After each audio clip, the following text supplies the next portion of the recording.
என்ன தைரியத்துலங்க அவரு தனிச்சு நிக்கிறாரு அப்படின்னு. நான் தனிச்சு தான் நிக்க முடியும். எவரோடும் கூட்டணி சேர முடியாது. அவங்க நல்லதுக்கு தான் நான் சொல்றேன். ஏன்னா மேடையில வச்சுக்கிட்டே திட்டுவேன்.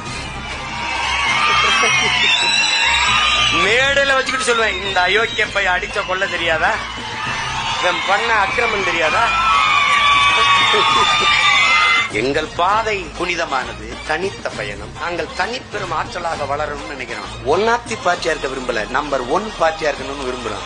நான் வியாபாரி இல்ல. என் மக்களை திரட்டி கொண்டு வச்சுட்டு 3 சீட்டு 4 சீட்டு வியாபாரம் பாக்குற பெட்டி கடை வியாபாரி இல்ல. நானே ஒரு ஹோல்சேல் டீலர். ஒரு 10 வருஷம் கழிச்சு வா, நான் உனக்கு ஏதாவது பார்த்து தாரேன். இந்த 2 நாங்கள் இப்போது கவர்ந்து கொண்டிருக்கிறோம். இன்னும் 2-3 ஆண்டுகளில் நடப்போம். அதுக்கப்புறம் ஓடுவோம். எவனும் எங்களை வெற்றி பிடிக்க முடியாது. நாங்கள் ஒரு குறிப்பிட்ட இலக்கை, விழுக்காட்டு வாக்கை தொடும் வரைதான் இந்த தடை, இந்த இடையூறு எல்லாம். அதற்கு பிறகு மொத்த பேரும் எங்களை நோக்கித்தான் வருவான்.